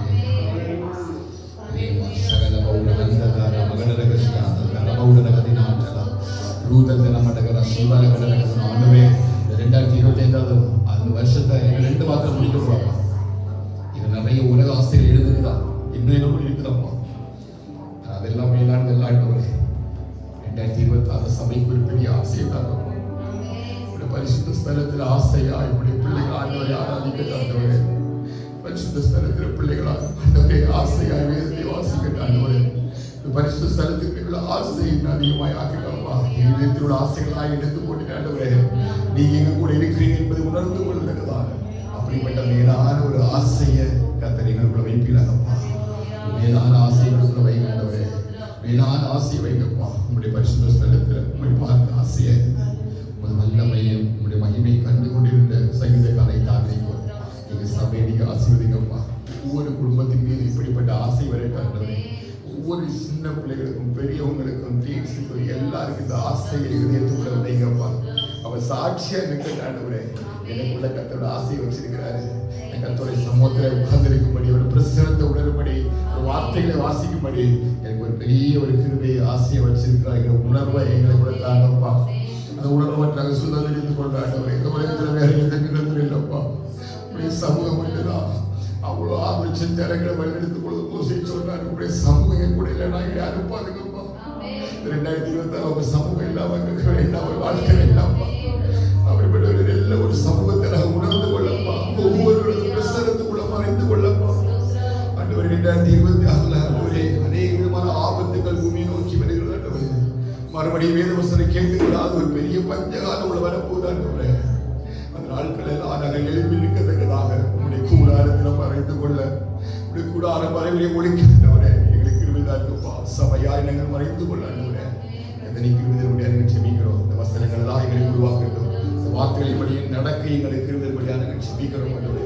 இந்த கிருபைக்குள்ள மூடி மறைத்துக் கொள்ளுங்கப்பா. இந்த வாரம் முழுவதும் எங்களை அப்பா இந்த வசனத்தை கொண்டே நடத்துங்க. நடக்கிற எல்லா ஊழியர்களையும் கர்த்தர் ஆசீர்வதிக்கும்படியா நாங்கள் செபிக்கிறோம் ஆண்டவரே. கர்த்தர் பணிபொருள் பிரசன்னத்துக்குள்ள முழுவதும் எங்களை மூடிக்கொள்ள கர்த்தரை கிருபை செய்யும்படியா நாங்கள் செபிக்கிறோம். கர்த்தாவே பிள்ளைகள் வேலைக்கு வரும்பொழுதும் அங்கு எல்லாவற்றிலும் கர்த்தருடைய பாதுகாவல் இருக்கும்படியா நாங்கள் செபிக்கிறோம். அக்கிரம மேகஸ்தமோடு வழிநடத்த கர்த்தர் கிருபை செய்கிறாங்க. தெய்வ பிரசனத்தை பிள்ளைகள் வழிநடத்தப்படுவார்களப்பா. சத்துருக்களுக்கு விலைகளை பாதுகாத்துக் கொள்ளுங்கப்பா. இந்த பிரசனங்களை வழிநடத்துவது ஒவ்வொரு நாளும் வாழ்க்கையில் ஆண்டவரே மரண பரியந்தம் உணர்ந்து கொள்ளத்தக்கதான கிருபைகளை நாட்களில் கர்த்தர் சபைக்கு தரும்படியாக நாங்கள் செபிக்கிறோம்.